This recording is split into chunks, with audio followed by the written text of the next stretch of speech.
dar dos escenarios. Uno es cuando hay antinomias, lo cual significa que hay dos leyes contradictorias, tienen que saber cuál es la correcta. Y la parte de interpretación es la que es una sola ley que tiene diferentes interpretaciones. Por esto es importante, lo mismo en la parte fáctica. Esta mañana habíamos quedado en lo siguiente, les di ejemplos sobre las antinomias, ¿no? Tanto en cuanto a la especialidad, al orden cronológico, esto es lo más sencillo, y competencia. Ahora, si ustedes revisan lo que vamos a hacer a continuación, es seguir explicando esto, los problemas vinculados a casos difíciles. Casos fáciles, les reitero, no hay mucho problema, porque estás con tas, como dicen, ¿no? Está la norma, está el hecho y está la conclusión. Entonces, no voy a invertir el tiempo en explicar eso, porque es sencillo. Donde sí se está hablando es en casos complejos. Ahora, aquí dicen los problemas vinculados a la premisa normativa.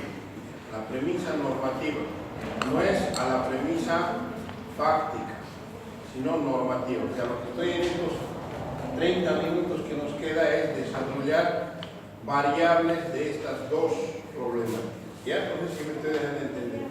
Estas dos. Entonces, vayamos. Dice, problemas de interpretación. De interpretación. No son antinomios. Eso es importante porque ustedes tienen estas diapositivas y yo sé que la van a utilizar en función al tiempo que le dediquen, ¿no? al módulo. Tienen que saber a dónde corresponde cada diapositiva. Esta diapositiva tiene vinculación con la interpretación, o sea, con esto, no con esto. ¿Ya? Por eso, así está ordenada las diapositivas, como subtítulos, desarrollo. ¿Ya? Entonces, ¿cuáles son los problemas de interpretación que se pueden dar? Uno, no tengo duda de la norma que debo aplicar, pero no sé si alguna vez les ha pasado eso. Saben cuál es el artículo que deben aplicar, ya sea en la parte sustantiva o en la parte. El problema está en la interpretación. Pues, la norma que debo aplicar es constitucionalmente válida. Ahí viene un tema. Esta pregunta está incidiendo en lo que es la interpretación desde la Constitución conforme la Constitución. Ahorita les doy un ejemplo. Reconstrucción de la premisa normativa a partir de los criterios totales. Le doy un ejemplo. A ver, un problema sustantivo. Les estoy hablando de un problema sustantivo. ¿Ya? Ejemplo. Estás tú en tu bufete y viene un cliente. Dice, doctor, disculpe, está ocupado, no estoy. ¿En qué le puedo ayudar? Así empieza, ¿no? Y le cuenta, ¿sabe qué, doctor? Yo tengo 2 casas en Santa Cruz, 2. Mis sobrinos han llegado hace unos 3 años aquí a Santa Cruz, ya hace 3 años. Y mi hermana me ha dicho, Fabio, ¿será que les puedo ayudar a mis sobrinos? Entonces yo les digo a mis sobrinos, ¿tienen dónde quedarse? No, tío, no tenemos. Perfecto. Quédense en mi casa. Mi casa está saliendo a Cotoca, no sé si conocen Cotoca, donde hay una virgen. Bueno, quédense ahí en esa casa. Es una casa abandonada, tiene 2 cuartos, no tiene baño, háganse construir el baño. Y lo único que tienen que hacer es pagar luz y agua, yo no les voy a cobrar alquiler. Perfecto. Eso para el 2014, 2015, 2016. 2017, el Fabio recibe una oferta por ese caso. Hay un ex concejal que dice, Fabio, vendeme tu lote. ¿Cuánto? Tanto. Ya, listo. Entonces el Fabio va de sus sobrinos y les dice, van a disculpar, quisiera que empiecen a buscar su cuarto, voy a vender la casa. Los sobrinos le dicen, no, tío, no sé, 2 meses, ya 2 meses. Pasan 2 meses, no pasan naranjas. 3 meses, no pasa nada. Al final, después de 6 meses, ya desesperado, el Fabio va y los sobrinos son caracinos, caraduras en castellano. No, tío, no vas a desocupar. Así de caraduras. Mi mamá ha dicho que te va a comprar el otro. ¿Con qué plata? No sé, pero es que va a comprar. Ahí hay un problema, ¿entiendes? Entonces,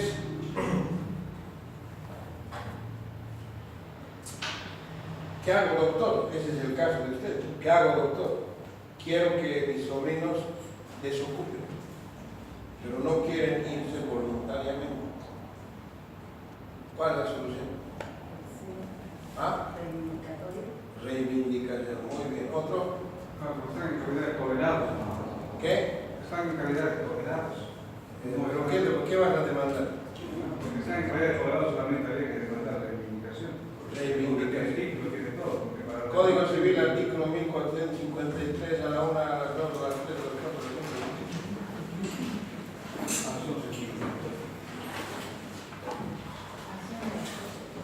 A ver, Código Civil, artículo 1453, a la 1.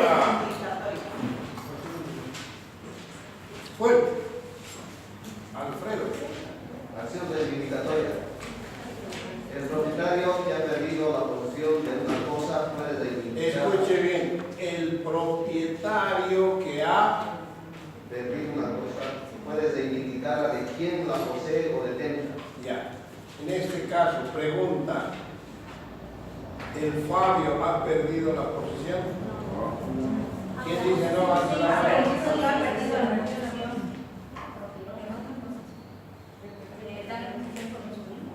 no ha perdido. La jurisprudencia dice que la palabra el propietario que ha perdido significa que hubiese sido desposeído sin su consentimiento.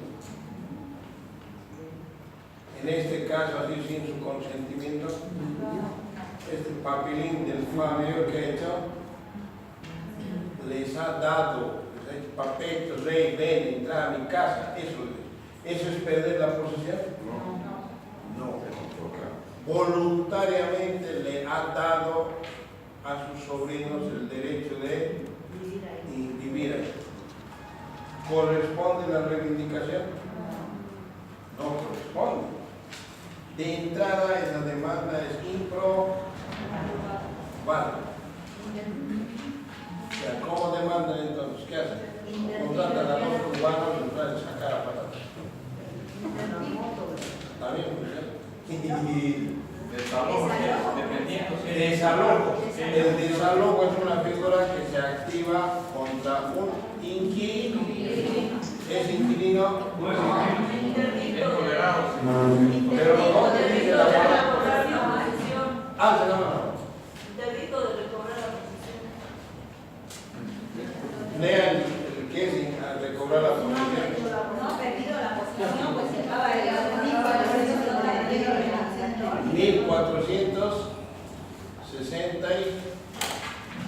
1460 acá lo quieren sacar. No creo que ninguno de los cuates maestrantes pueda decir. Está jodido el Fabio. Ya lo enfermé. Ya me voy a la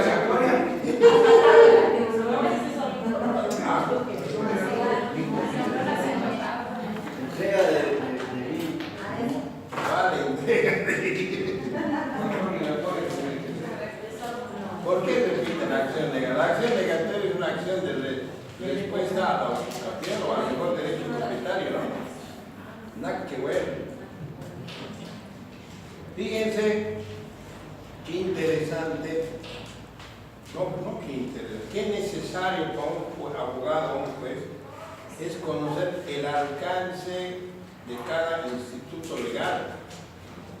¿Acción de recuperar la posesión? ¿Qué? ¿Acción de recuperar la posesión? Tampoco. A ver, léelo, la recuperar cómo es. los requisitos para recuperar. Para recuperar tienes que haber perdido, igualito, sin asentimiento del propietario. Aquí ha habido. No, retener, porque acá lo estamos sacando. ¿Saben cuál es? Lo primero es establecer el estatus legal de estos changos, de los pinches sobrinos. ¿Cuál es su estatus de estos pinches sobrinos? ¿Son inquilinos? No. ¿Son anticrisistas? No. ¿Son comodatarios? No. ¿Qué son? ¿De dónde salió que está la palabra tolerante?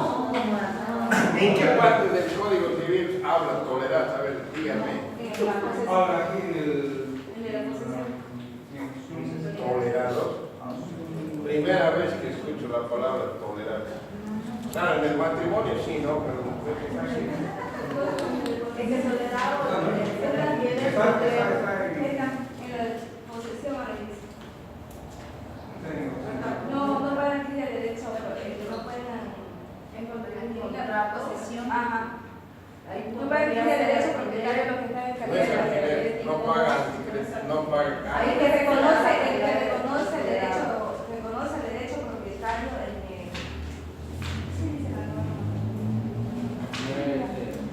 En el Código Civil, en el libro primero, existen dos contratos. A ver si lo ubicas.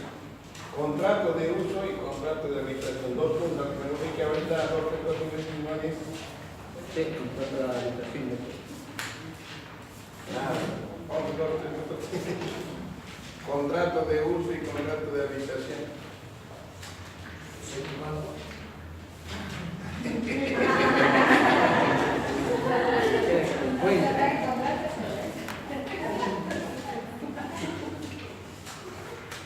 Contrato de uso y uso y habitación 250. Léamelo, por favor, contrato de habitación. Artículo 2, artículo 251. Habitación. El habitador tiene derecho a ocupar una casa limitadamente a sus necesidades y a las de su familia. ¿Qué más? 252, prohibición. Los derechos de uso y de habitación no pueden cederse ni arrendarse. Ya. Si ustedes entran a la doctrina, el contrato de uso y el contrato de habitación, el contrato de habitación también tienen por finalidad materializar el principio de altruismo. O sea, el origen, la base de los dos contratos es ayudar al prójimo. ¿Ya? No es inquilino nada. El contrato de uso, un ejemplo, es cuando yo te cedo mi terreno para que vos lo trabajes, ¿ya? Siembres todo, para que ayudes a tu familia. Y yo a cambio no te cobro nada, o sea, es para que hagas producir. El contrato de habitación es para que vos puedas vivir con tu familia. Pero yo te hago eso por un tema de ayuda, por altruismo. En ambos casos no te cobro nada. Entonces, entendemos nosotros que los pinches sobrinos se acomodan jurídicamente a eso. La relación jurídica que yo tengo entre Fabio y los sobrinos es contrato de habitación. Entonces, la demanda que tendría que interponerse es resolución de contrato de habitación más devolución de inmueble. No procede reivindicación. En mi criterio no procede porque no se acomoda al 1452. ¿Me entienden? Pero fíjese qué importante entonces es saber interpretar la norma, saber entender el alcance de los artículos para argumentar tu demanda. Ahora usted me dirá, ¿qué tiene que ver ese ejemplo con esto? Doctor, disculpe, aquí también se da la figura de darle a una persona lo que Dios nos familia, lo que nosotros le llamamos casero. Pero al final, cuando a esa persona uno le pide que desocupe, le terminan cobrando. No quiere salir voluntariamente. Claro, el tema es, hay contrato de depósito, que es similar al contrato contrato de cuidador, capaz de hacer. ¿Y sabe qué? Si se da cuenta usted, estimada colega, Doctor, disculpe, ese cuidador hay que dar. es que aquí pasa un tema. ¿Cuál es el problema de nosotros los abogados? Bueno, nosotros no, nosotros somos cabos. El problema de la gente común y corriente. Claro, el problema, los que no hacen la mañana. El problema de la gente común y corriente es que no se respaldan con documentos, porque papelitos cantan, de los actos que realizan.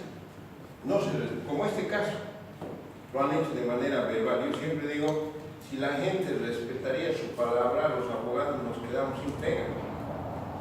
La prueba real de que los seres humanos somos almas, como dice mi amigo, mientras más viejos, más mañudos, es que los abogados tenemos pega. ¿Sí o no? Esa es una definición real del abogado. En este caso, los abogados libres, lo primero que tenemos que saber es el estatus jurídico de nuestros clientes en relación a los demandados. Fíjese, en este momento, les he dado un caso bien práctico de estos sobrinos que han venido, etcétera, etcétera. Entonces, usted antes de interponer la demanda, ¿qué tiene que hacer? Adecuar esa situación fáctica a la norma. Para mí, no se adecua a lo que ustedes han dicho. La reivindicación no se adecua. Para mí. Doctor, en este caso yo he tenido un proceso más o menos similar a lo que usted dice, donde había una señora que se le dio por caridad y el juez manipuló el artículo 90 del Código Civil, auto de soberanía. Por eso le digo exonerado, porque está tipificado que es el artículo 90. Entonces se le dio y la señora no quería salir. Entonces, ¿qué se le hizo? Se le hizo un proceso de interdicto, de recuperar. Se le ganó a primero que salvar la señora.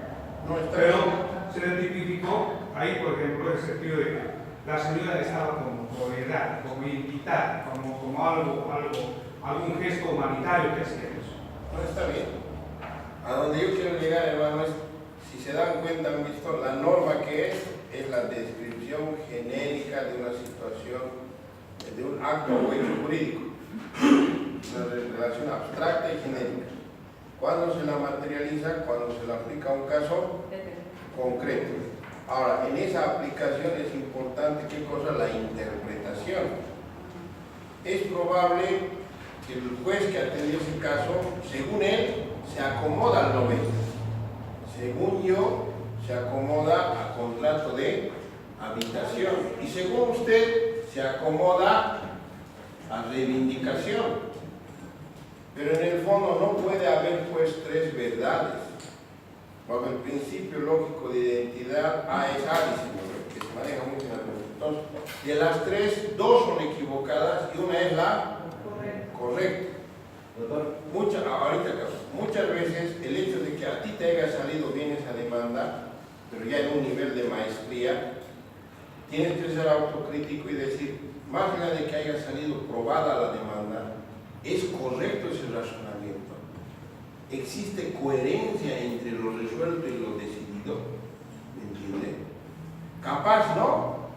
Para mí, en lo personal, así como tú me lo estás exponiendo, más allá de que el juez hubiese dado por bien hecho esa demanda, aparentemente fue erróneamente interpretada y por ende aplicado a ese caso el artículo 90, que tiene otra connotación, porque esos artículos del 87 en adelante que resuelven actos de posesión, y la posesión que es como dice Rudolf de Savigny, es la prostituta soportada en el templo del derecho. El derecho tiene que proteger actos de derecho, no actos de hecho. ¿Qué es la posesión? Es un acto de hecho, sin ser dueño, sin tener un derecho real sobre ese bien, está en ese bien. ¿Cómo es posible que el derecho proteja esos actos? Pero en la realidad lo hace. ¿Por qué lo hace? Para no generar discordia social. Y los mecanismos de protección a la posesión, en esencia solamente son dos: recobrar la posesión y retener la posesión. Adquirir ya no existe, se ha abrogado, se ha derogado. Obra nueva y daño tenido, en esencia no son interdictos, son actos de buena vecindad. Por eso dice Rudolf von lo que dice, porque es interesante cómo el derecho va a defender actos de hecho para mantener la armonía y la paz social. Entonces, en esa lógica, tal vez para mí, ¿no?, estaba mal interpretado. Pues les digo, ustedes ya tienen que ir analizando desde la Constitución y conforme la. Ahora, ahí viene en gran medida el aporte de los abogados. El éxito o el fracaso de una demanda se define desde el momento en que redactan la demanda. La demanda es la base de todo, ¿no ven? Y ahí es donde ustedes tienen que ser muy incisivos, tienen que dedicarle tiempo. Hoy día hacen la demanda, ustedes saben, es bien difícil. El cliente viene y te cuenta. Ahora tú tienes que tener la habilidad de poner eso en el papel. Ya lo pones. Esperarte unas 2 o 3 horas o un día. Volverlo a leer. ¿Coincide o no? ¿Corresponde o no? La argumentación jurídica está bien hecha. La puedes reforzar con jurisprudencia y es más canchero. De manera tal que, como en la ajedrez, todos los posibles riesgos lo has cerrado. Y una vez que ya está bien cerrado, le meten las demás. ¿Me entiendes? Pero eso te va a dar la experiencia. Ahí está la diferencia entre abogados juniors y abogados con experiencia, etcétera, etcétera. Entonces, fíjese qué importante es esta pregunta. No tengo duda de la norma que debo aplicar. Esto en los casos complejos, en los simples es suave. Ejemplo de simples: interdicto, ejecutivo, coactivo. Acá es gran cosa, es suave. No tengo duda realmente que no. Pero en casos como estos, ¿será tan fácil respondernos a esto? No. Dos opciones tienen: o ejercen unos 10 añitos más y para el 2028 van a ser capos. Claro, dependiendo de dónde son abogados, porque en las capitales hay más carga procesal. Entonces, matándose, aprenden.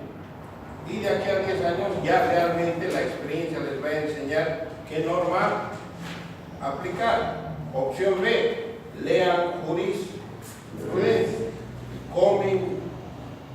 cómanse la jurisprudencia civil, de manera tal que a través de la jurisprudencia tengan criterios muy precisos sobre qué artículos son los correctos y qué artículos no son los correctos. Entonces, esta pregunta es bien interesante.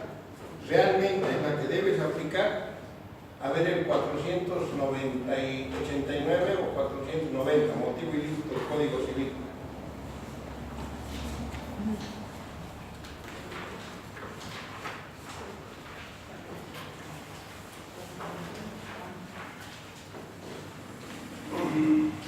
Causa ilícita. No, motivo. Motivo ilícito. Lentito, pero fuerte. Motivo ilícito. El contrato es ilícito cuando el motivo que determina la voluntad de ambos contratantes. Cuando el motivo que determina la voluntad de ambos contratantes es contrario al orden público o a las buenas costumbres. que alguno de ustedes ha demandado alguna nulidad por motivo ilícito. 2 puntos que me dicen. ¿Qué artículo de eso?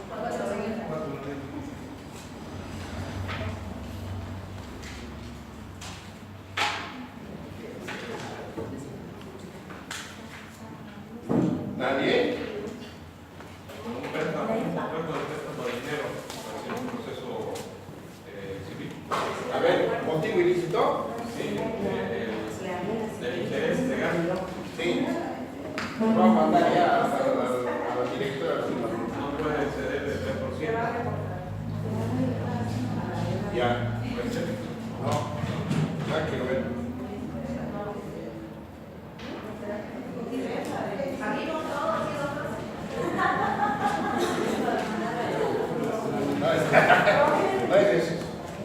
A ver, léamelo otra vez, Tadito. Artículo 490, motivo ilícito. El contrato es ilícito cuando el motivo que determina la voluntad de ambos contratantes es contrario al orden público o a las buenas costumbres. Un ejemplo. Podría ser un contrato de arrendamiento en el cual el propietario da a una tercera persona su casa, pero después le da un uso diferente. Por ejemplo, poner un negocio. No. Un contrato. A ver, pregunta de examen. Pregunta de examen. ¿Cuál es la diferencia entre causa y motivo?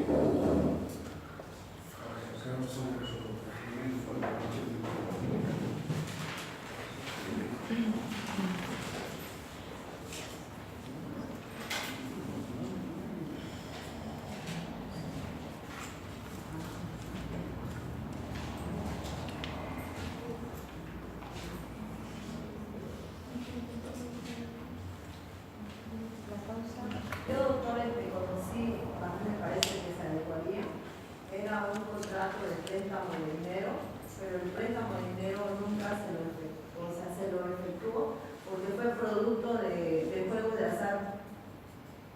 ¿Podría ser? Doctor, La causa es una. No se esfuercen tanto, les voy a dar un ejemplo. ¿Ya? Dice, primero, la causa es objetiva, el motivo es subjetivo. De ahí acuérdense siempre. Tienen que dominar eso. Yo sé que dominan, los veo, los ojos y sé que saben, solo que no se acuerdan. A ver, en un contrato de compra-venta, ¿ya? ¿Cuál es el motivo? Es la intención que ha impulsado a los sujetos a comprar o a vender ese bien. En el caso del comprador, es probable que haya comprado para arreglarle las uñas a la chica. Es probable que haya comprado la casa para hacer el engordo, ¿saben? ¿No? Que sube. Es probable que lo haya comprado porque tiene tanta plata que no sabe qué hacer con su plata. Conclusión, es muy difícil saber cuál ha sido el motivo de su compra. Lo mismo para el vendedor. Es probable que lo haya vendido porque necesitaba plata para pagar. Lo ha vendido porque no quiere ya pagar impuestos de esa casa. Lo ha vendido porque se está yendo a Chuquisaca. ¿Me entiende? El motivo es subjetivo. En cambio, la causa es objetiva. La causa, en el caso de ese contrato, está en función, para uno, el adquirir el derecho propietario a cambio de dinero. Y para el otro, el transferir ese bien a cambio de dinero. La causa es, por eso dice, tiene que ser la causa lícita, posible y determinada. Ahora, le doy un ejemplo. Dice que hay motivo ilícito cuando es contrario a la moral, a las costumbres y al orden público. Le voy a dar un ejemplo donde es contrario a las buenas costumbres y a la moral. ¿Ya? A ver, más o menos. Esto un día atendido. María le presta plata a Carlos. Carlos da en garantía su casa. Ahora bien, por la confianza que existe, María no hace hipoteca, solo hace un documento de reconocimiento de firmas. María, al ver que Carlos le falla, al ver que Carlos no le cumple con la cuota, le va a molestar, le dice, pagame. Carlos y Ana Alma, por un lado le dice, tranquila, ya va a salir el negocio, espérame, ya me va a llegar la plata. Mientras tanto, a espaldas de María, Carlos vende su casa a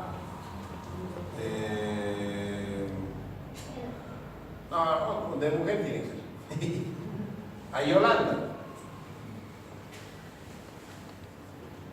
Le vende la casa, ¿ya? Y cuando María inicia el juicio, La casa ya no es de Carlos, ¿de quién es? De Yolanda. Hasta ahí está el problema. ¿Cuál es el tema? Yolanda había sido su madrina de matrimonio. Primer tema. Segundo tema. Carlos era analfabeto.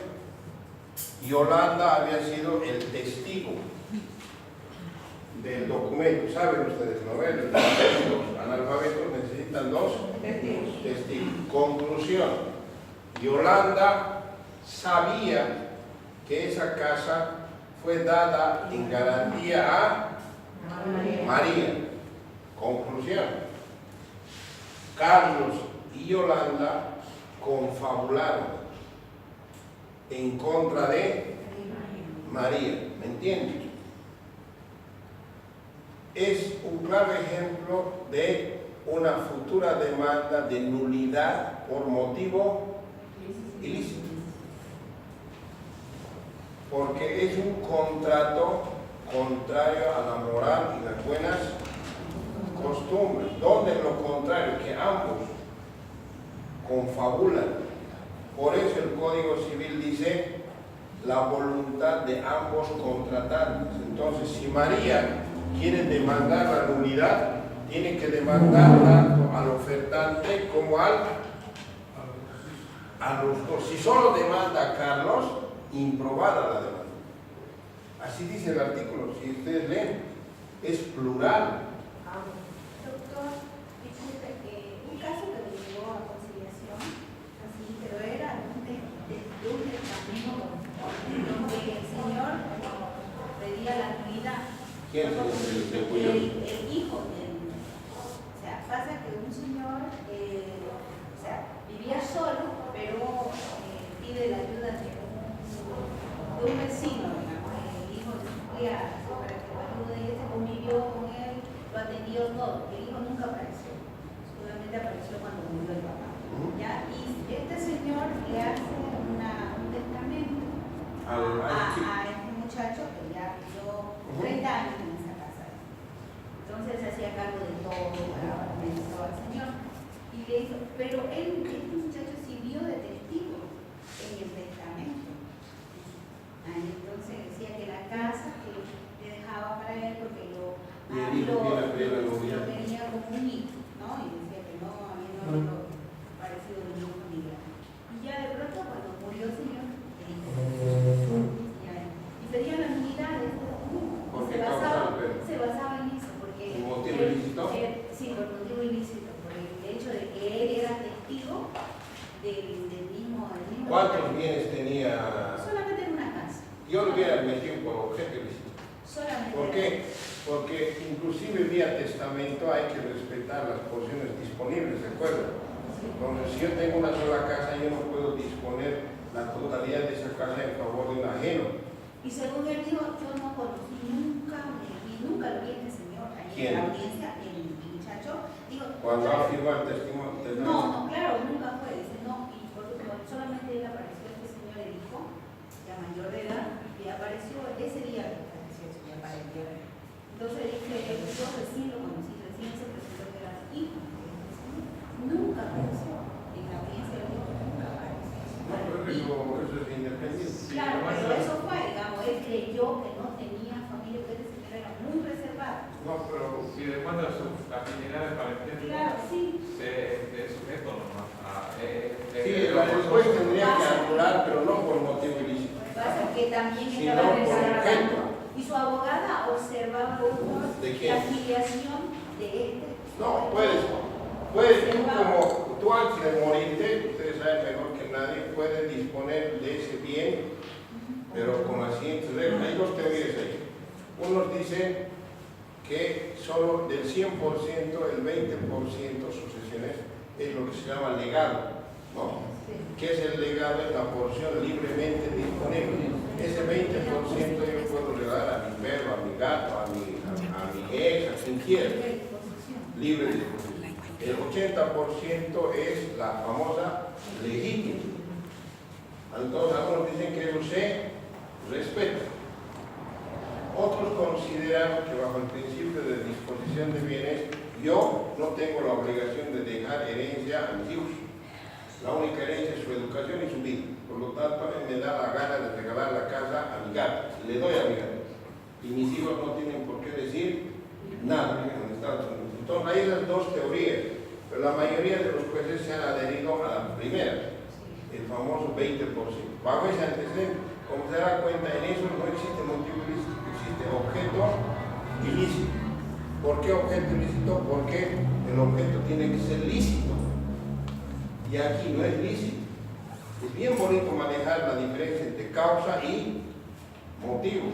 Tú haces otra persona hace un contrato con un sicario. Me lo vas a limpiar, señor, ya te lo limpio. Son por $10,000 con reconocimiento de firmas. Le das 2,000, no le pagas.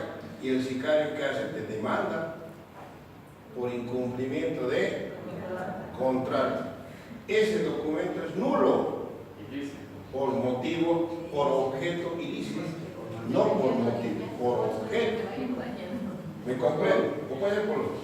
Hay un caso donde un señor murió el hijo y le dejó una casa. ¿El hijo? El hijo, pero es que no se declaró. ¿Quién es este? Entonces, ¿Sus papás? Claro. Y el hombre sabía que no se había declarado el derecho de segunda casa y ofrece. Dice, tengo una casa, pero vendo. ¿Quién es el otro agarra y dice, venderlo la casa. Perfecto, te doy $10,000. Ahí no Ya te está bien. Entonces, eso a ver, es. tranqui, no te mueres. Yo soy el hijo. Yo tengo esta casa. ¿Está a mi nombre o no está a mi nombre? Estaba en un te digo que murió. Pues yo soy el que se va a morir. Hay que el seguro no va a morir. Es mi casa. Yo me muero. ¿Y? Claro, o sea que no se declaró el heredero del papá, tampoco. Mi papá vive aquí al lado. Claro. Vive Y ahí. dice, ni tengo hermanos más. Hermanos no tenía, y no se declaró heredero ni los hermanos ni el papá. La casa Entonces, de... y el papá agarra, dice, sin que sepan los hijos, dice, tengo una casa para defender, y el papá al otro dice, tengo una casa, dice, me das $10,000 y entrate a vivir ahí. Ya. Y cuando van a hacer el documento, no le hace nadie que quiere hacer documento de transferencia, porque no le hace, dice, Claro, no hay cambio de nombre. Entonces, ¿qué le hace? Le hace un documento de antigresis. Entonces, y había, o sea, algunos colegas, por ejemplo, que le hicieron el antigresis y ningún notario quería reconocer ese documento porque no demostraba su derecho propietario. Primeramente debería haber declarado heredero. Sí, está bien. Entonces agarró eso y nosotros demandamos por estafa. ¿Quién es? Por estafa porque había, se certificaba eso. Demandamos a la fiscalía y la fiscalía respondió que no es estafa. ¿Por qué? Porque está viviendo en esa casa. El tipo se agarró como prenda esa casa. No es estafa, no, entonces reportado eso. Entonces lo que se hizo es un nuevo contrato de venta futura, es decir, te doy 6 meses más, te vas a declarar heredero y me lo vas a vender. Y si no, en el plazo de 6 meses no me lo vendes, vas a perder todo lo que tengo que pagarte después y todo se queda ahí. ¿Está correcto eso, doctor? Sí. No, pero claro que está correcto. Ya, te comento lo siguiente. Mi criterio de mí solito. ¿Ya? El derecho positivo se divide en materias: civil, penal, familia, constitucional. De todas las materias, el más fuerte, el más jodido, el más terrible es materia penal, porque a diferencia de las otras materias, el derecho penal restringe un derecho tan sagrado como la vida. ¿Cuál es? La libertad. Consiguientemente, en el derecho penal solo deben recaer los bienes jurídicos más importantes de la sociedad, no cualquiera. Por eso se dice que una de las características del derecho penal es la famosa ultima ratio. Guerrero, hace unos 3 años, sacó un instructivo a los fiscales, donde dice que los fiscales deberían de rechazar toda demanda o toda denuncia o querella cuya controversia pudiese resolverse en otra vía. Lamentablemente ese instructivo no se ha socializado, les da la gana de no cumplir. No obstante, en la práctica, en Santa Cruz eso nunca ha pasado, en otro departamento.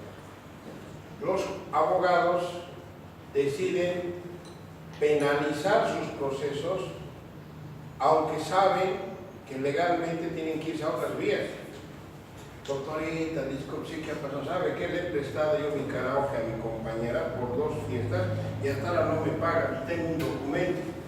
Le vamos a meter nosotros proceso penal. Ha sido total.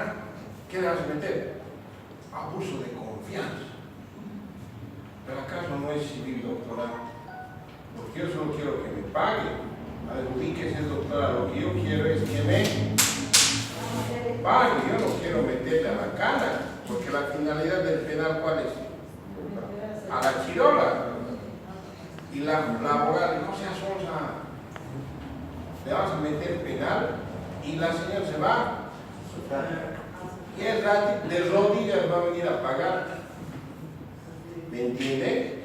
Nosotros los abogados todo queremos volverlo penal, cuando lo correcto no es eso.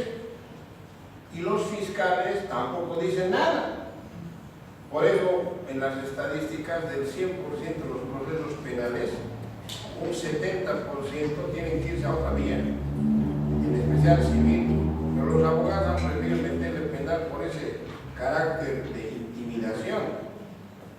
Y en tu caso pasa lo mismo. Doctor, pero hay otros supremos que hablan ya de los contratos criminalizados, que se refiere justamente al cumplimiento de las obligaciones o el pago de la creencia. Y, por ejemplo, hay un caso de que hay un contrato de préstamo con garantía ignoranticia, al final nunca firman el contrato y el dueño de la casa saca otro crédito, deja que lo recluten, que lo rematen y se van, desaparece. Y en ese caso, el otro esperando que hoy de verdad pasaron varios años y ha prescrito la ejecución, pues se correspondería a la vía penal, ¿no? Y ahí... Cada caso es diferente, o sea, yo eso siempre he defendido, ¿no? Hay cada caso concreto. En el caso del doctor, porque me explica, si bien el hijo ha fallecido, pero necesariamente para hacer el cambio de nombre, el papá tiene que haber hecho el trámite, no lo hizo. Legalmente hablando, entonces, no existe un derecho de disposición del padre con relación a ese bien. Por lo tanto, no puede disponer libremente. No puede. Ahora, ahí también hay ingenuidad del adquiriente, ¿no? ¿Cómo va a firmar un contrato de asentrético sin acreditar el derecho propietario? Claro, ingenuidad del abogado también, etc. Entonces, pues le digo, los derechos se ejercen y las obligaciones se cumplen, dice el Código Civil. Bajo ese antecedente, en todo caso, lo mejor que podía haber hecho el papá es lo que se llama en el contrato, en el Código Civil, contrato de cosa ajena. Así existe en el Código. Contrato de cosa ajena es cuando tú vendes un bien sin ser dueño, comprometiéndote a obtener el consentimiento del propietario a futuro. Es una especie de contrato sujeto a condición suspensiva. Entonces se puede buscar esos acuerdos, ¿no? Al final es solo patrimonio, pero cada caso es diferente. Ahora aquí lo que correspondería obviamente es, pues, me parece muy correcto lo que hizo el fiscal. ¿Cómo va a ser estafa si está libremente ocupando el inmueble? No es que no le han mamado, no le han mamado. Lo que ocurre es que no existe el derecho propietario de disposición legal, pero sí existe el derecho de disposición material. Entonces, mire, para muchos, ese fiscal es un gil, pero para mí no, porque está haciendo lo que deberían de hacer todos los fiscales. El derecho penal es de última. O sea, si los fiscales se pusiesen ese chip, les doy mi cabeza que el 90% de los procesos los tendrían que rechazar. Pero también hay cosas ahí atrás, ¿no? O sea, los fiscales ahí arreglan. Algún día les voy a contar cuando dejen de grabar. ¿Ya? ¿Alguna duda? De esto. Entonces, fíjense qué importante es, ¿qué es interpretar? Es desentrañar el contenido de una norma. Les he dado 2 ejemplos: contrato de habitación, 250 y tantos, y motivo ilícito, 489, estimados. Eso. Fíjense qué importante es conocer el alcance. Y para saber con precisión el alcance de estos institutos, ¿qué hay que hacer? Hay que leer jurisprudencia, es lo que yo les sugiero. Entonces, esta preguntita es una manera de resolver. No tengo duda. ¿Cuándo no vas a tener duda? Cuando conozcas los institutos.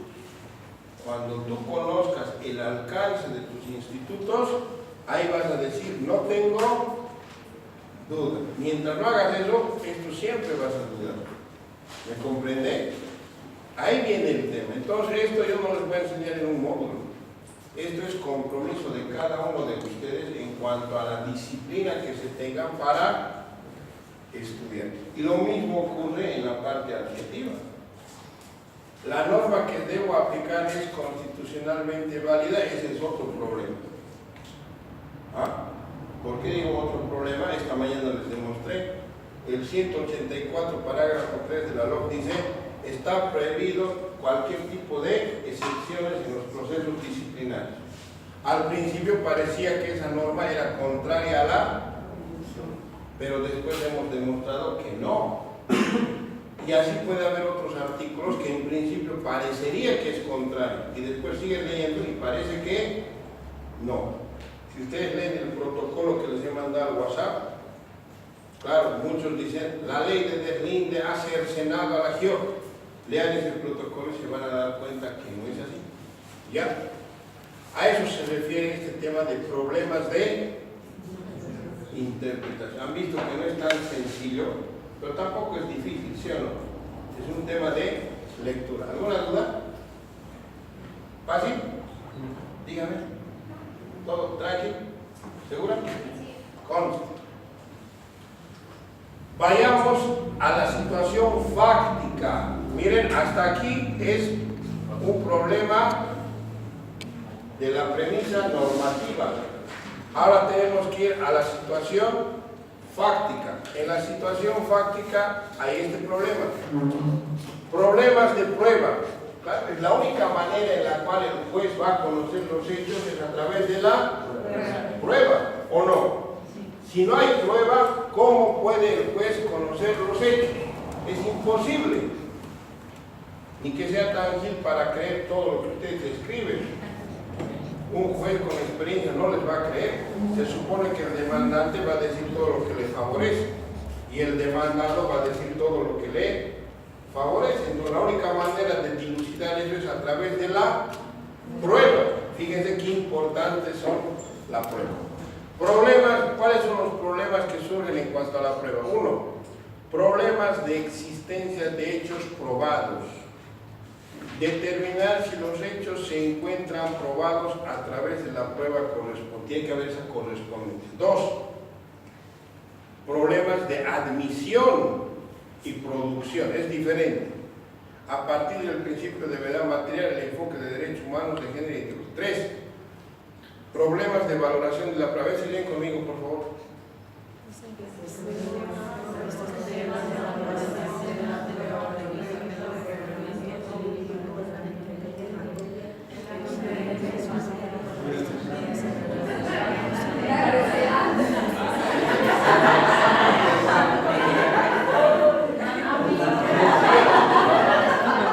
¿Quién me interpreta el aforismo demostrarme los hechos y te diré el derecho?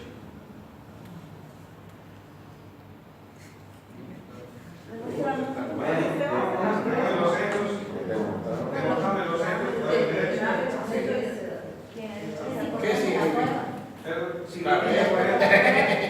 Sí, está bien. Los del liceo así dicen. Pero a donde quiero llegar es a lo siguiente, doctora. ¿Existirá algún proceso judicial en donde la prueba no es necesaria? ¿Cuál es la diferencia entre procesos ordinarios de hecho y procesos ordinarios de derecho? Alce la mano, por favor. ¿Qué? En ambos. ¿Cuál es la diferencia? ¿Cuándo un juez califica el proceso como ordinario de hecho y cuándo califica como ordinario de derecho? Cuando la prueba ya es suficiente para declarar. Cuando la prueba ya es suficiente, ¿qué lo declara? No hay hecho controlativo, lo que es. En el ordinario puro derecho no hay hecho controlativo que probar en base a la prueba hecha. Y en el derecho sí. No, me quedo con el es que es nervioso. No, el tema está en lo siguiente. Cuando una persona tiene una controversia, por ejemplo, tengo yo con ella un problema, lo coherente es que tengamos la capacidad y el desprendimiento de resolver ese problema entre los dos, face to face. Pero hay casos en los cuales, pese a las reuniones que tenemos, no podemos resolver nuestras diferencias. Ante esa imposibilidad de lograr un acuerdo, tenemos que acudir a un tercero para que nos haga llegar en razón, para que nos haga entrar en juicio. Ese tercero que se llama juez. Bajo esa lógica, siempre una demanda judicial se basa en una controversia. Por eso es lo importante de la argumentación judicial. ¿Se ha explicado? ¿Se acuerdan? Ahora bien, se supone que el juez conoce el derecho. Se supone, por algo es un especialista en el derecho. Es lo que se llama un jus peritus. Porque es perito en el derecho. Si no, no tendría que ser juez. Entonces, yo no le voy a enseñar a este cuate, aunque a veces hay que hacerlo, pero en la mayoría no, en Santa Cruz jamás. No le podemos enseñar al juez el alcance de una norma. Lo que sí tenemos que demostrar como abogados que es la existencia del hecho. Tenemos que demostrar nuestra pretensión. Y el demandado tiene que desvirtuar nuestra pretensión, pero en base a pruebas. Por eso dice, demostrarme los hechos y te daré el. Entonces, todos los procesos siempre están en función a pruebas, siempre. Es imposible que no haya prueba. La diferencia está que cuando tú presentas tu prueba, cuando tú adjuntas, cuando tú ofreces tu prueba junto con tu demanda, y luego el otro también al momento de contestar hace lo mismo, luego de revisar el juez estos elementos, dos opciones le quedan. Opción A, lo que el actor me ha dicho está aprobado. ¿Entiende? Lo que el actor me ha dicho está adecuadamente demostrado. Nulidad de documento de un anticrético, de una donación, por ejemplo. Documento privado cuando la ley dice escritura pública. Entonces ya está aprobado. Como ya está suficiente prueba, como el juez ya está totalmente convencido, lo va a declarar como ordinario de derecho. Pero en aquellos casos donde la prueba que han ofrecido es insuficiente, todavía necesita que se le convenza más, será ordinario de hecho. Y es ahí donde establece lo que ahora se llama el objeto de la prueba. Puede ser que tú hayas demandado rocotos, chorizos y caras. Y el juez solamente disponga que se pruebe caras. ¿Es incongruente? No. Significa que los otros dos para él ya han sido probados. Solo le falta convencerse este tipo, las caras, con su moto, su papa, su yafa. ¿Qué se llama aquí? No se llama. No, ya no es yafa. No, ¿cómo? ¿Qué verbo? ¿Cómo Conclusión entonces, fíjense qué importante es la prueba. Y ahí viene la argumentación. Por eso, estos son los problemas que se pueden presentar al momento de valorar la prueba. Fíjense, existencia de hechos, admisión, valoración, calificación. ¿Me están entendiendo? Hace un momento les he explicado de la norma, ahora les estoy hablando de la prueba. ¿Alguna duda? Justificación interna y externa. Esto ya no es, miren, hasta aquí es el trabajo que nosotros hacemos, ya sea como abogados al momento de redactar la demanda, o los jueces al momento de revisar el expediente. Esto y esto. Pero esto ya no. Aquí es ya cuando empezamos a redactar la resolución o cuando empezamos a redactar la demanda. Y dice, justifica, etc. Casos fáciles, casos difíciles. ¿Para qué les voy a explicar? Esto conocen. Fáciles, 2 más 2, 4. O sea, subsunción. Casos complejos, están fregados. Ponderados. Pero aquí cobran más caro, ¿sí o no? Claro, aquí se cobran cuantías. Entonces, pones a la gallina y al cliente. Casos fáciles. ¿Qué gran cosa es, pues? Casos fáciles. Todos los hombres son mortales. Sócrates es hombre, Sócrates es mortal. Fácil. Casos difíciles. Fregado. Ya tienes que analizarlo un poco más. Y aquí está la cadena argumentativa, debe concluir en la identificación de la norma aplicable. ¿Han visto qué difícil es esto a veces? No sabes cuál de mis sobrinos, ¿se acuerdan? 3 opciones ha habido. Tú me has dicho interdicto de recobrar, tu reivindicación y tu habitación. Pónganse de acuerdo. Difícil nomás eso. La interpretación de la disposición legal, eso es jurisprudencia. La preferencia condicional de una norma, principio, etc. Ahí hay veces puede ser que sea más favorable un principio que una norma o una norma sobre un principio. Análisis del contexto. Estos son los antecedentes fácticos. Aplicación de estándares universales. Esto ya poco se utiliza, ¿no? Es el derecho comparado. Los casos difíciles implican a nivel argumentativo, ¿qué cosa? La aplicación de más principios. ¿Sí? En este nuevo modelo de interpretación, los principios ahora son la vanguardia. Criterios de interpretación de derechos humanos, más ponderación. Test de igualdad, los principios no tienen jerarquía. Aplicación del principio de proporcionalidad para ¿saben? Un ejemplo les doy de proporcionalidad. ¿Estamos? Un ejemplo de proporcionalidad. ¿Quién tiene la ley 025?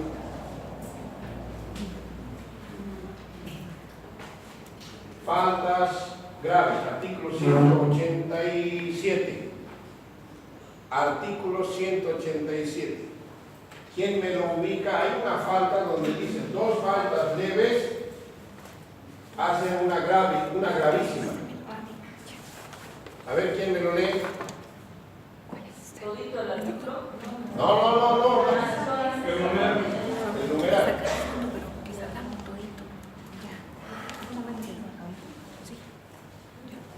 Faltas graves. Son faltas graves y causales de suscripción cuando, número 1, incurra en ausencia injustificada. No, está bien, pero hay, ubicámela el numeral donde dice 2 graves hacen una. Nadie más lo ha traído. Algo pasa, ¿no?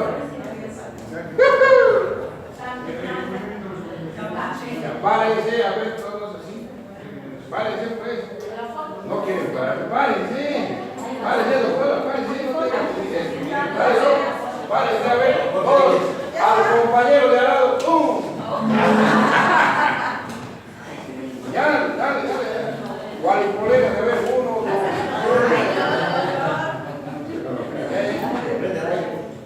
Háganse un abrazo, a ver.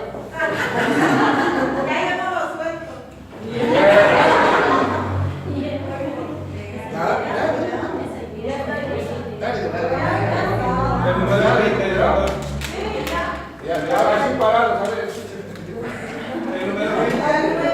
Ya, ¿qué dice? Ya dice, por la comisión de una falta grave cuando la o el servidor judicial hubiera sido anteriormente sancionado por otras 2 graves.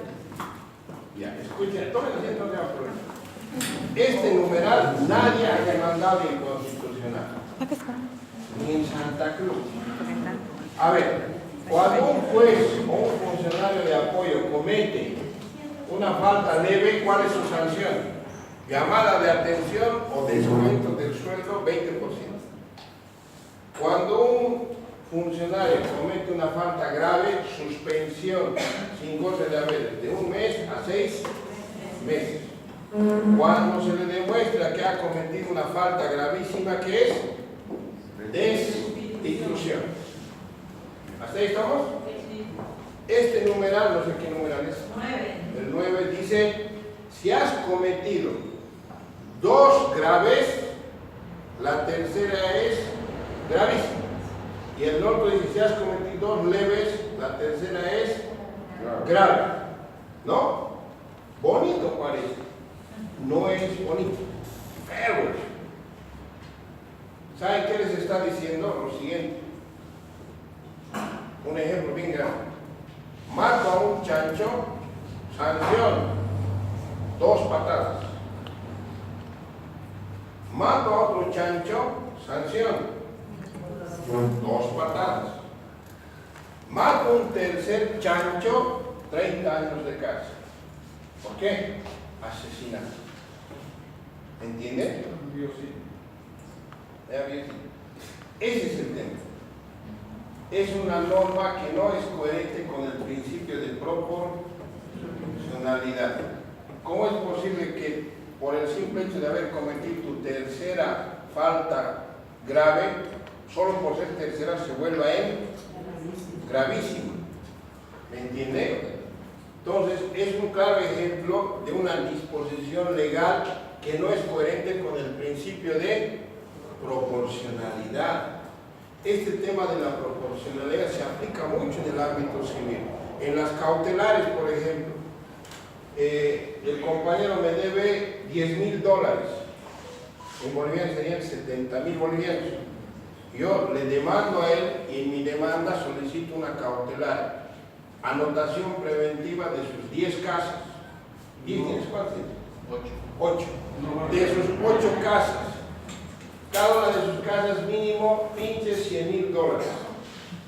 Es una medida cautelar desproporcional. ¿Cómo le vamos a embargar un valor de $900,000 por pinches 10,000? Pero ahí el juez, doctor, o sea, a su criterio, pues no Lo regula, pero también si no lo hace tú, mediante vía incidente puedes pedir la disminución. No hay proporcionalidad. Correcto. Entonces la proporcionalidad es un principio que se lo aplica constantemente. Tienes que manejar eso. A eso se refiere cuando se está hablando de los casos difíciles. A veces eso es adopción de una perspectiva de género, es lo que les he explicado, el tema de las sentencias con sesgo de género. Aspectos a considerar en la argumentación, que en el fondo es lo que les he comentado, los casos difíciles. En los casos difíciles, ¿qué hay que hacer? Hay que ponderar, y para ponderar tienes que saber manejar las fuentes plurales. No es una sola, son 3. La jurisprudencia, el bloque de constitucionalidad y la Constitución. ¿Ya? Corrección racional de la argumentación, justificación interna y externa. Esto es lo que les he explicado, ¿no? La normativa y la práctica creo que ya se han ubicado, dice, ¿no? Principio de consistencia. Ahora, esto entra al examen, ¿no? Corrección racional de la argumentación. La justificación debe cumplir, uno, con el principio de consistencia, con el principio de coherencia. Ahorita les voy a dar un ejemplo, la justificación externa, argumentación jurídica, con ejemplos voy a dar.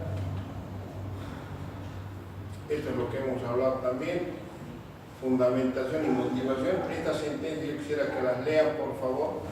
Está en el material, ¿no? Yo no.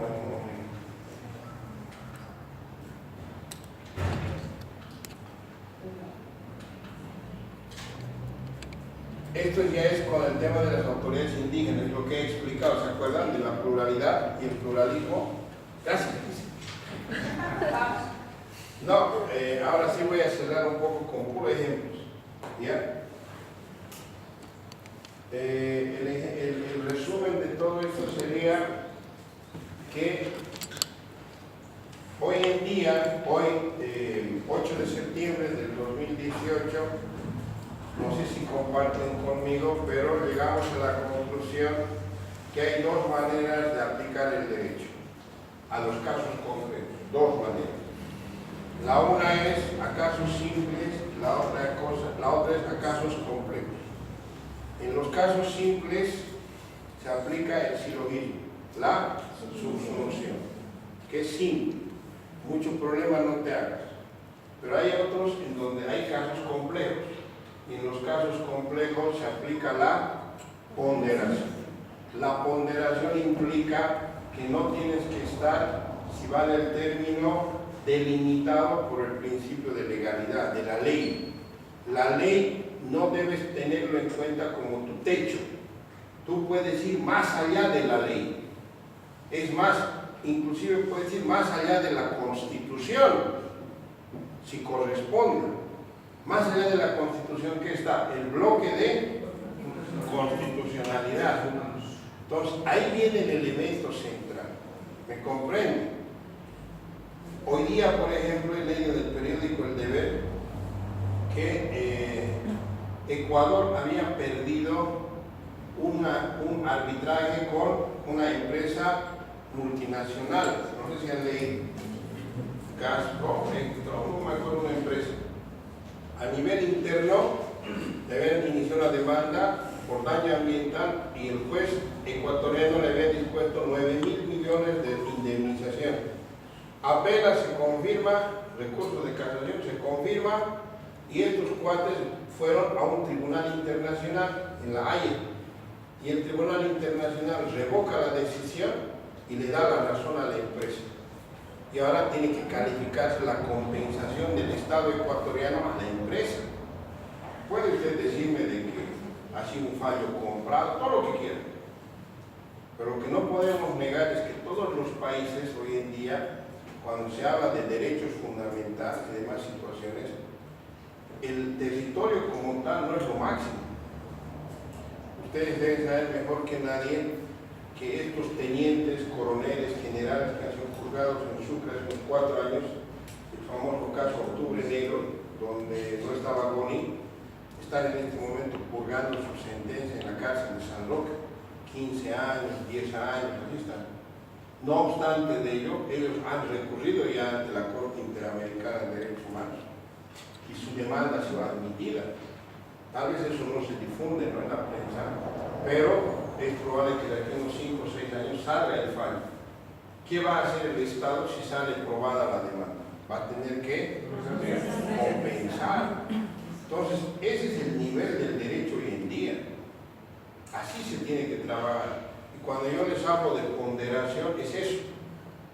Ahora, muchos jueces, vocales, abogados, no les gusta la ponderación. ¿Saben por qué? Porque dicen que al amparo de la ponderación, los jueces pueden hacer cualquier cosa. Claro, como el límite ya no es la ley, pueden, si eres mi cuatacha, yo soy juez, es probable que en un principio no tengas la razón, pero bajo el principio de ponderación, ¿me entiendes? Te la dibujo y al final te doy la razón.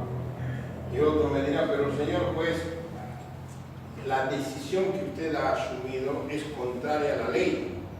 Yo te diré, sí, pero no es contraria al principio de ponderación y al valor de justicia.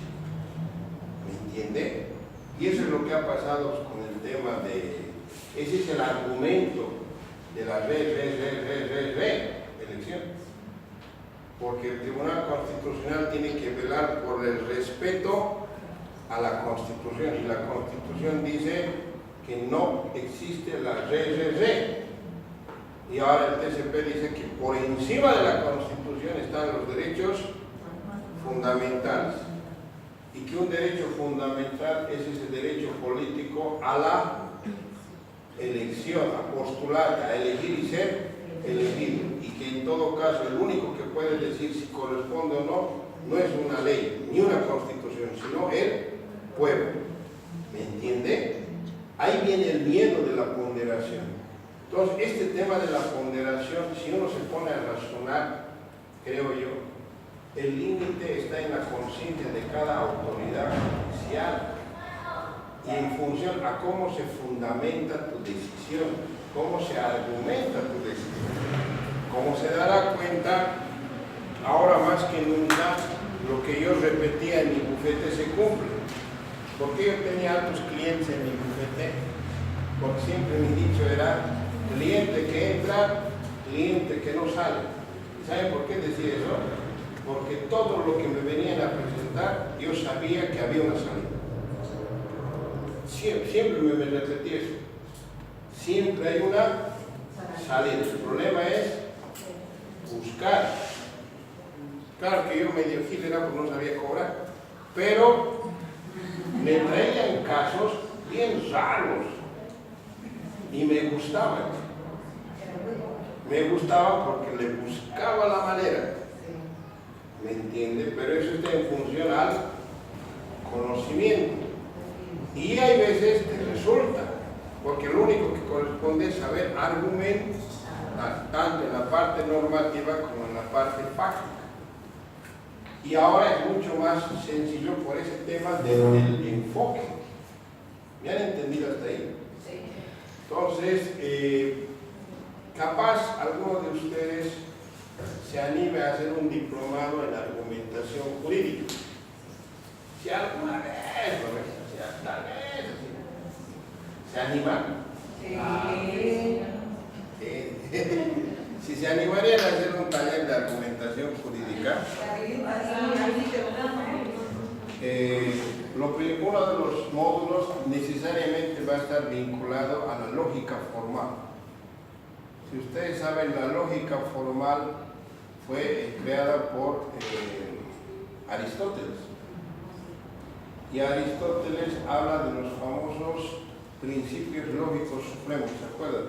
Principio de identidad, principio de no contradicción, principio de tercero excluido, y Leibniz aplica ahí el otro principio de razón suficiente. Todo se avanza en colegio. Y dicen que cuando uno redacta una resolución, tiene que aplicar los 4 principios. Dice principio de identidad. A es A. ¿Se acuerdan del colegio? ¿Sé qué se llama? Lili. Puede haber que ella tenga hermana gemela. Ambas. ¿Sí? Ambas son igualitas, ¿verdad? Son papa partida. Pero bajo el principio de identidad no puede haber 2 Lilis. Uno solo es idéntico a sí mismo. No hay 2 gotas de agua idénticas. Basta con que les contemos sus cabellos. Si ella tiene 5.000 y ella tiene 5.001, por ese uno ya es diferente. En una argumentación tiene que haber eso. Pero en el carnet de identidad hoy día aparece en el CEPIR. No, el mismo nombre, el mismo carnet. Está hablando de la argumentación. Sí, pero es cuando uno va a exponerlo. Entonces, el principio de identidad tiene que estar presente. No puede haber en tu explicación contradicción alguna. Tiene que ser A con A, B con B. Principio de no contradicción. Si es A, no es B, ¿se acuerdan? A eso se debe. Y principio de tercer excluido. Si es A, entonces no es B. ¿Me comprende? Y el de razón suficiente está en función a explicar las causales que dieron origen a eso. Entonces, estos 4 principios, les voy a pasar una diapositiva, se aplican en el derecho. Entonces, cuando usted redacta un informe jurídico, cuando usted redacta una sentencia, un auto de vista, o finalmente cuando usted redacta una demanda, tiene que mantener esa coherencia en la redacción. Tiene que haber esa coherencia entre la argumentación normativa y la argumentación fáctica. ¿Por qué creen que los abogados cobramos harta plata para hacer demandas? Porque lo más difícil, pues, es ahí donde se arma, se establece la estrategia jurídica para materializar la pretensión del actor. En los casos difíciles, en los casos sencillos, como de los bancos, gran cosa no es, hasta plantillas utilizas, porque es tu título ejecutivo, tu demanda, tu fundamentación y tu petición. Pero en los complejos no es así. ¿Estamos? ¿Así? doctor, ¿no podemos encontrar así como una compilación de todos los principios? Porque yo antes no los había escuchado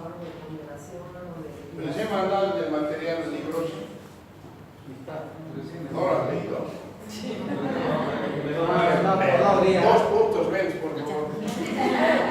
Está todo ahí. Les he mandado los 4 libros. Sí, eso nos mandaron sobre la hora. ¿Sobre qué? Sobre la hora, casi 2 días antes de la clase.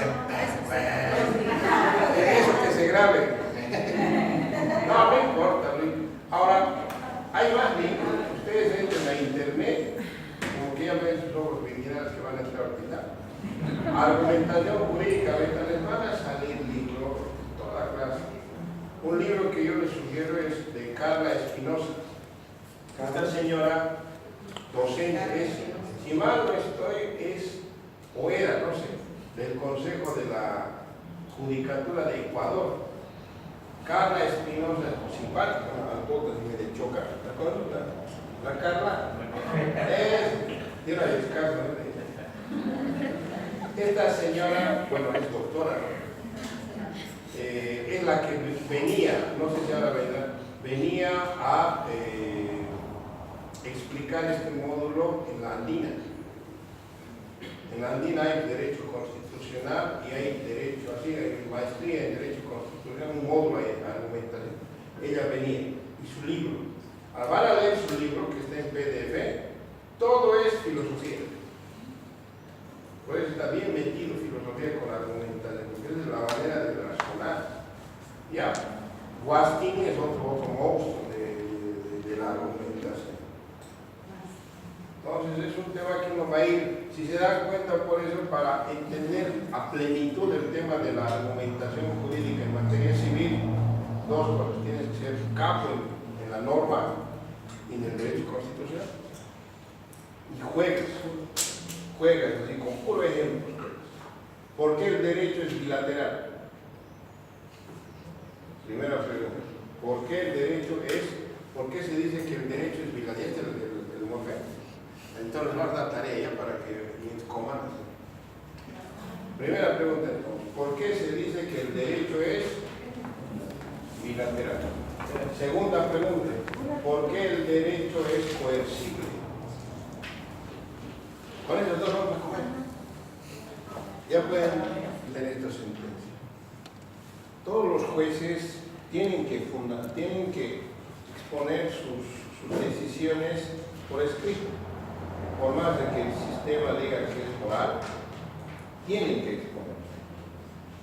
Entonces, esa es una gran ventaja porque el hecho de que ellos tengan que exponer por escrito sus decisiones ya nos permite a nosotros como abogados revisar su trabajo. Y aquí viene un tema, ¿no? Ahora ya sabemos. No porque sea juez significa que su decisión sea adecuadamente motivada o argumentada. No porque su decisión esté escrita significa que sea correcta. Creo que ahora más que nunca tenemos las herramientas académicas como para agarrar su sentencia, su auto de vista o su auto supremo, leerla de manera detenida, ¿no? De manera académica, si quiere, analizarla y en función a eso saber si está adecuadamente argumentada tanto en la parte normativa como en la parte fáctica. Y si no lo está, es reventado, ya sea con acciones de amparo o con recursos de apelación o casación. Pero ya sabemos, nosotros, más que los otros, porque nosotros sabemos el proceso desde su inicio. Y lo mismo los jueces, los que emiten estas decisiones, saben que tiene que haber una coherencia en la parte normativa y una coherencia en la parte fáctica. Y de ahí hablamos de, por ejemplo, puedes estar ante una motivación arbitraria. ¿Qué es la fundamentación? Es apoyar tu decisión en derecho. Puede ser que el juez lo haya hecho bien eso. Puede ser que el juez haya citado correctamente los artículos que hacen a su decisión. El problema no está en la fundamentación, el problema está en la motivación, que es la explicación racional de su decisión. Y ahí puede ser que él haya sido muy negligente, que no haya explicado de manera coherente por qué llegó a esa decisión. A eso estamos en una motivación arbitraria, una motivación insuficiente. Fíjense estas palabritas, háganle mucha incidencia para que ustedes mismos se vean.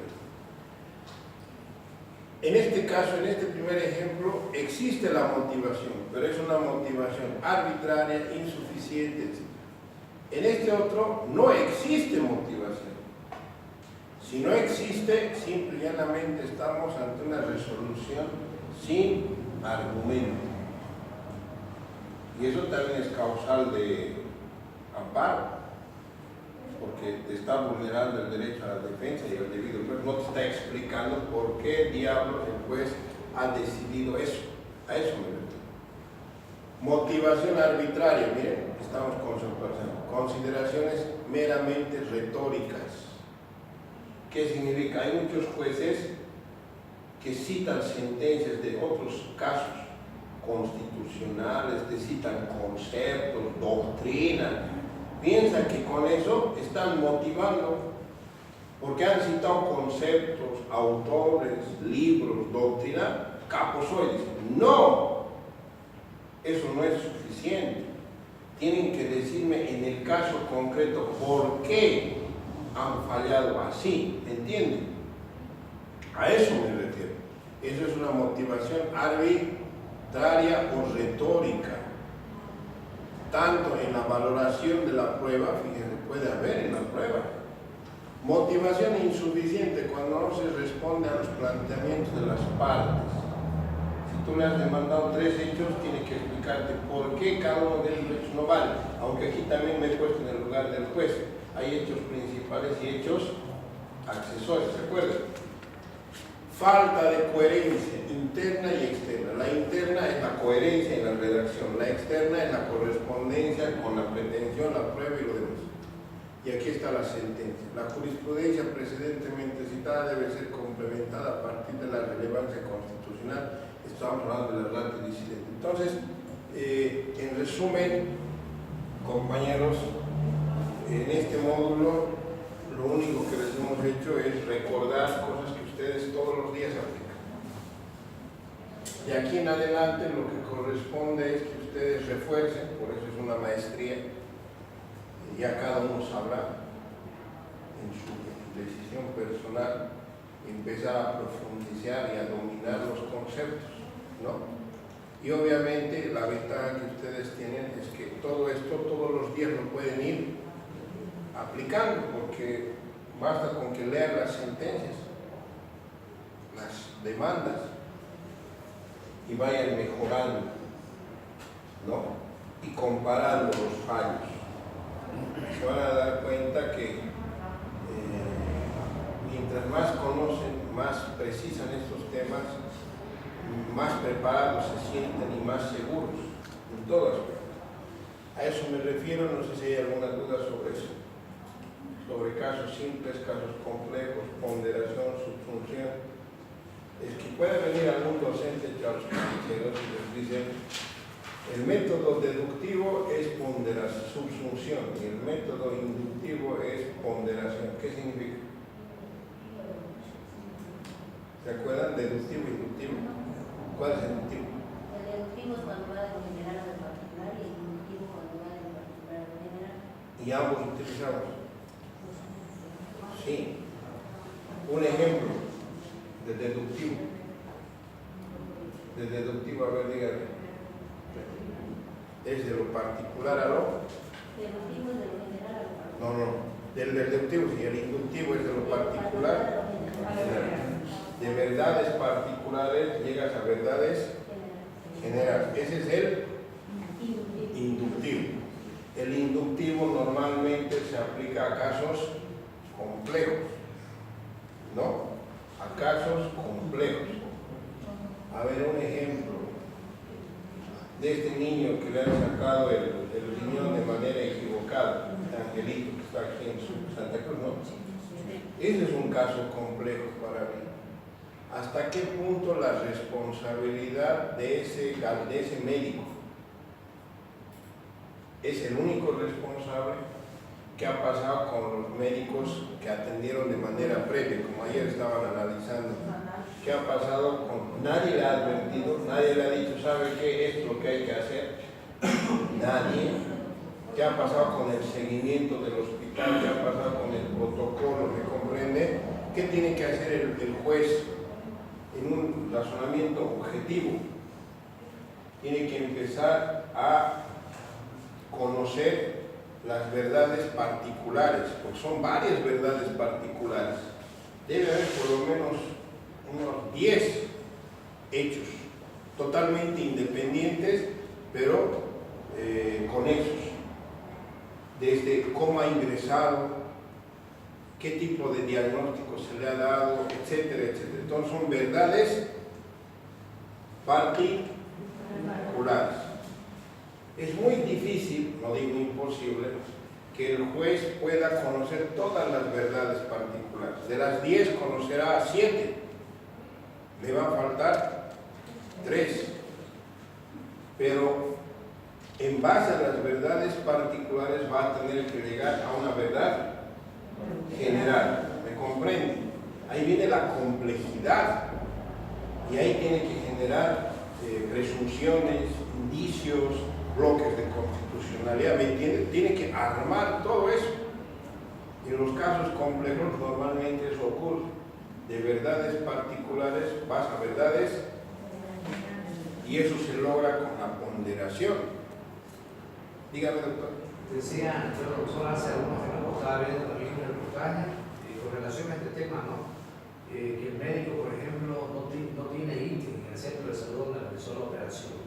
Por eso, digamos, como que el caso se va a complicar un poco más, porque simplemente era un voluntario nada más. Sí, esta mañana en el deber sale médico que había estado 2 veces procesado por homicidio culposo, creo, pero a la vez tiene a su favor el tema del altruismo. Es una persona que ayudaba.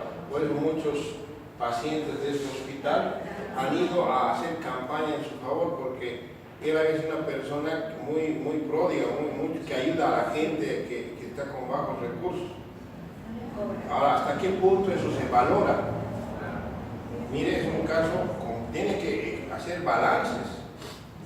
Estaba diciendo la gente que él, o sea, había operado mucho y tiene una lista ya programada de otras operaciones para otros niños. Y eso estaban viendo ¿Qué va a pasar? ¿Qué va a pasar con ellos? No solamente este niño, que son muchas vidas, que él ha salvado muchas vidas y que puede salvar más vidas. Ahí se daría la primera ponderación. Ahí se puede dar la ponderación. Por ejemplo, ¿cuándo haces ponderación? Cuando estás ante una morena y ante una choca. Es que ahí se activa. O le metes un Bacardi o una Guari. Entonces usted ya no tiene problemas de ponderación. Entonces fíjese, ¿me entiende? Ahí viene la complejidad. ¿Qué es lo más difícil en la vida? Para mí, lo más difícil en la vida es saber elegir. En las tribus norteamericanas, porque han visto Danza con lobos, con qué cosas, ¿saben? Se hablaba algo que los diocesanos manejan mucho, el lobo humano y el lobo bueno. Dice que todos nosotros, los seres humanos, en nuestro interior tenemos 2 lobos, un lobo malo y un lobo bueno. Es como en Walt Disney, ¿no? Ahí está Pluto o Tribilín, Goofy, ¿no? Aquí un angelito, aquí un diablito. Y ahí viene el tema, ¿no? La decisión de cada uno de nosotros. Lo correcto es que alimentemos al lobo bueno, pero hay veces no nos da la gana o simplemente nos gusta más el lobo malo que el lobo bueno. Por eso Max Weber, un filósofo alemán, dice: solo existen 2 tiempos, el pasado y el presente. No existe el futuro, dice. ¿Por qué? No existe el futuro, solo existe consecuencias. Claro, muy jodido, ¿no? Lo que te dicen, pero si lo razonas es cierto. Entonces, ¿cómo sabes que lo que tú estás decidiendo en este momento es lo correcto? ¿cómo sabes que al elegir a esa pareja es la adecuada? Muchas veces no sabes. ¿Entienden? Por eso los chinos dicen, la sabiduría llega cuando ya no la necesitas. ¿Cuándo te llega? Cuando eres viejo. Lo lindo sería que la sabiduría te llegue cuando realmente lo necesitas. Y eso es hasta los 25, ¿no? Que es cuando devines el resto de tu vida, cada vez que está avanzando. Entonces, dicen que la mejor maestra es la vida.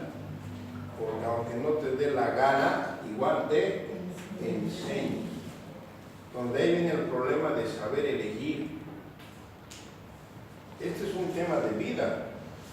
Hasta hace unos 20 años los jueces no admitían duda en sus decisiones. Los jueces, ante todo, ponían primero la ley. Les valía lo demás. Si la ley decía los pajaritos se embarazan, se embarazan. Pero juro por Dios, este pájaro no se embaraza. Pena. Aquí dice que se embaraza. Pero señor juez, vea, no se... Discúlpeme, yo soy juez. Y como juez tengo que aplicar la ley. Meca, ¡pum! Improbar. A eso se llama verdad formal.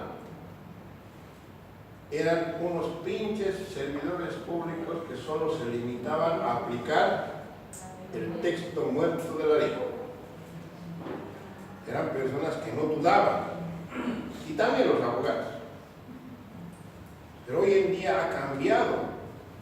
Hoy en día hemos aceptado como sociedad, porque la Constitución así lo manda, que la ley ya no es lo máximo, que más allá de la ley están los principios, los derechos humanos, todo lo que usted dice. ¿Eso qué significa? Que hay un abanico, y que eso significa duda.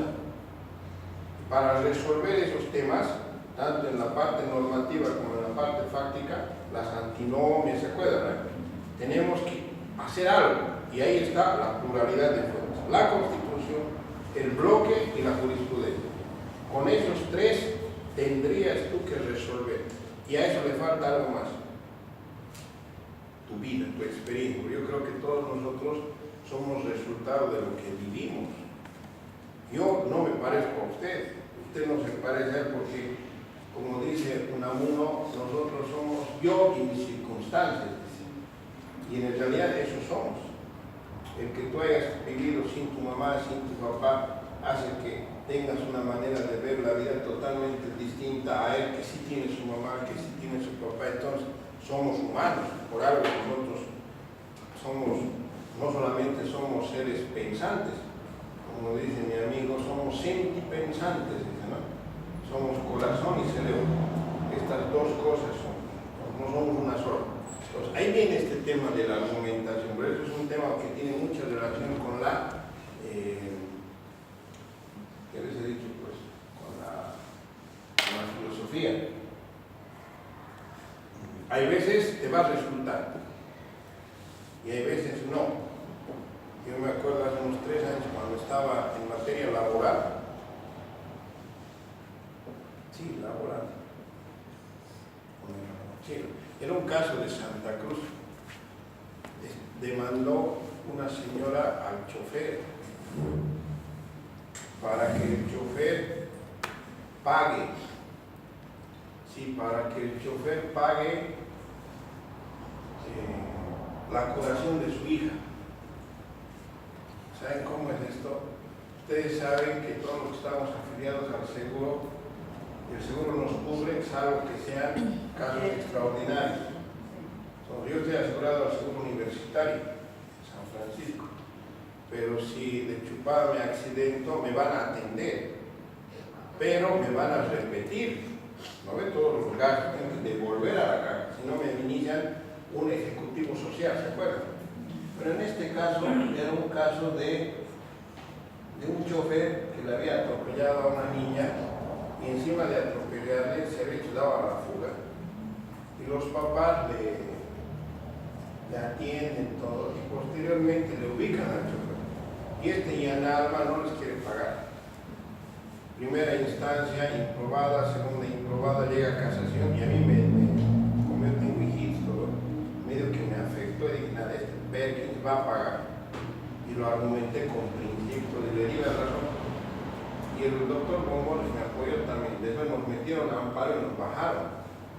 Y bueno, ya tuve que reconocer, pero hice el intento, ¿me comprende? Hice el intento.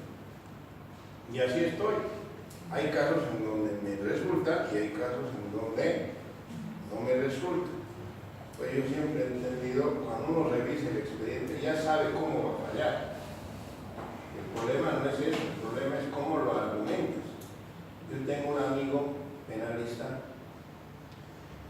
que reniega mucho con el código niño, niña y adolescente. ¿Por qué? Porque según él es injusto, yo también apoyo ese hablado con Milton Barón, que ahora es del Senado. Me parece muy injusto que aquellos pinches delincuentes menores de 16 años, ¿no?, que cometan sonceras, 6 años de cárcel. Entonces hay un caso, varios casos. Le han agarrado 2 ñatos a una chica. Los chavos tenían 16 y 15 años. A una de 15 le han agarrado, la han hecho chupar, la han violado, la han dejado, la han torturado y finalmente la han matado. Les han agarrado, les han metido a la chirola, han hecho el juicio y les han hecho condenar 30 años de cárcel. Después de un tiempo, Perkins pide revisión extraordinaria de sentencia, argumentando que el día del crimen ellos eran menores de edad. Por lo tanto, lo que correspondía, ¿qué? 15 días.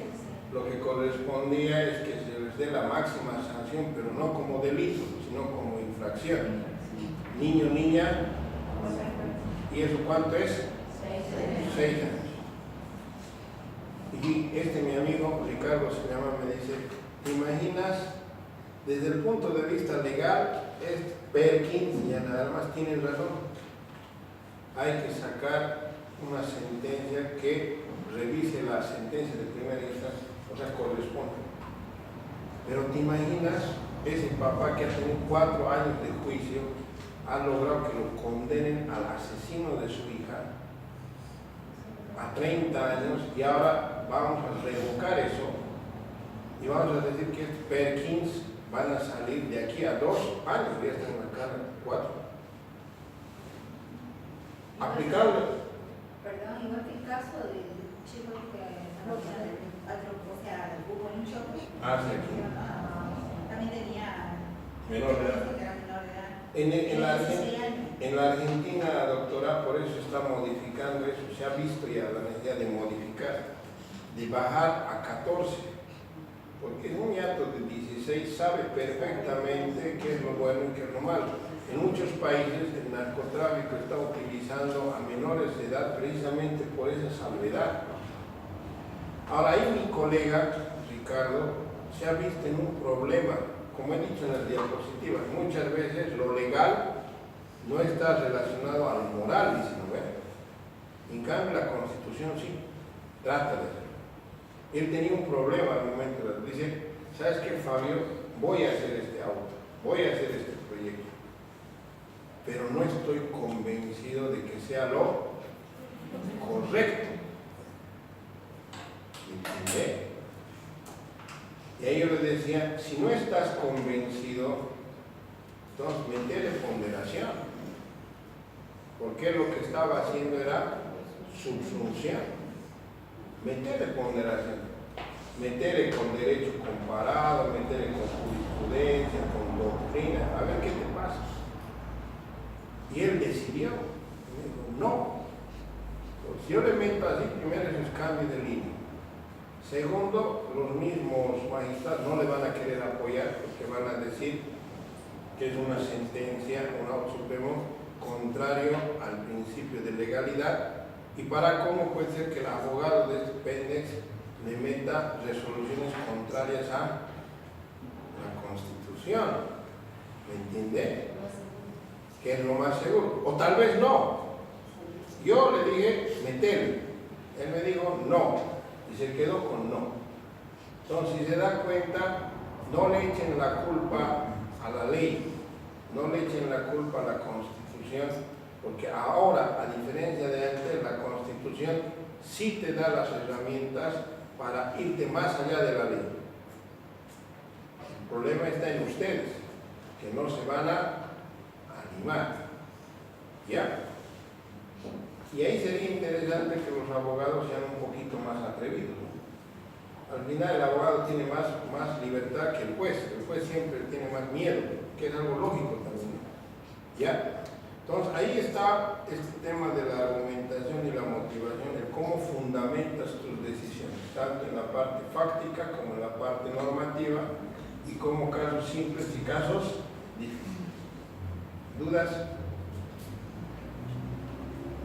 Les sugiero solo eso, lean muy bien las diapositivas, los libros que se les ha dado en PDF, y voy a acabar esta exposición con algo que normalmente comparto, ¿no? No sé si les ha dicho ya a ustedes algo.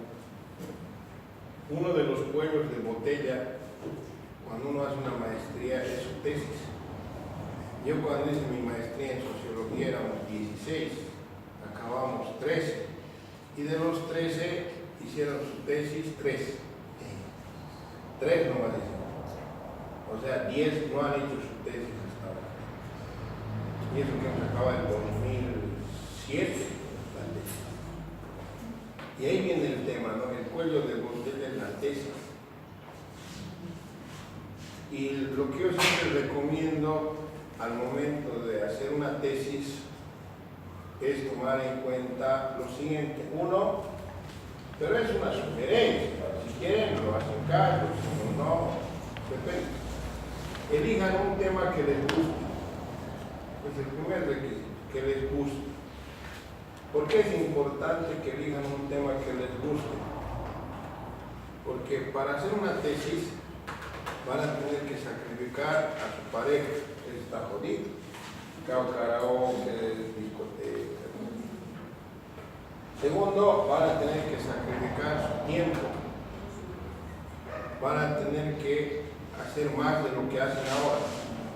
Si no les gusta, facilito se van a rendir. Se van a rendir. Entonces, el hecho de que les guste es algo que les va a motivar a seguir, a sacrificarse. El segundo requisito es que sea un tema que haga que sus capacidades se fortalezcan. ¿Qué significa eso? Que elijan un tema donde esté acorde al trabajo que hacen. Por ejemplo, el compañero es asesor de un banco fácil. Como asesor de banco, ¿qué hace? Monitorea los procesos de ejecución, ejecutivos, coactivos, maneja la normativa de la ASFI, materia laboral, uno que otro penal, ahí se desenvuelve. Sería muy incoherente, muy absurdo que él elija un tema vinculado a, si vale el término, ejecución de sentencia en el extranjero. ¿Qué tiene que ver un asesor de un banco con la ejecución de sentencia dictada en el extranjero? Le va a dedicar 2 años de su vida para dominar ese tema y no le va a servir para nada. En cambio, si es asesor de banco, sería interesante que elija un tema relativo a los contratos típicos. Entonces, toda esa inversión de tiempo, de especialidad que genere el hacer su tesis, le va a fortalecer sus capacidades. Entonces, ese es el segundo requisito. Les digo por qué, porque el tercer requisito es que elijan un tema donde exista acceso a la información. A mí, por ejemplo, me encantaría investigar el caso Fondo Indígena. Bonito, me gusta. Es un tema que fortalecería mis capacidades. Pero hay un problema. Es imposible que yo pueda tener acceso a esa información. Entonces, aunque me guste y aunque sea coherente con mi función, no voy a acabar esa tesis ni llorando. No sé si me entienden. Entonces, esos son los requisitos que creo debe uno tomar muy en cuenta al momento de elegir una temática para su tesis. Lo último que se pone normalmente es el título. Al revés es no en otros lugares. ¿Por qué yo siempre pongo al último el título? Porque el título es lo que pone fin por lo que representa el contenido. Hay que hacer una revisión bibliográfica. Yo sugiero que en este momento ya tienen en su cabeza un tema, lean, informes, hagan lo que se llama la revisión bibliográfica, porque muchas veces eliges naranjas y ¡wow! Naranjas, me gusta, ¡char esta naranja! Presentas tu perfil, te apruebas y empiezas a hacer la revisión bibliográfica y resulta que ya hay 15 investigaciones de naranjas. Y cuando ya quieres cambiar, te rechazan, porque si usted ha hecho aprobar esto. Pero me gusta ahora los rocotos, pena, ¿me entiende? Ya es un problema. Entonces, uno de los temas que se recomienda es hacer la revisión bibliográfica, para en función a eso ya con más seguridad plantear su tema. Después, gran cosa no es tampoco la tesis, es un tema. ¿Ya les evaluó? Sí, ¿quién le evaluó? ¿O quién le examen?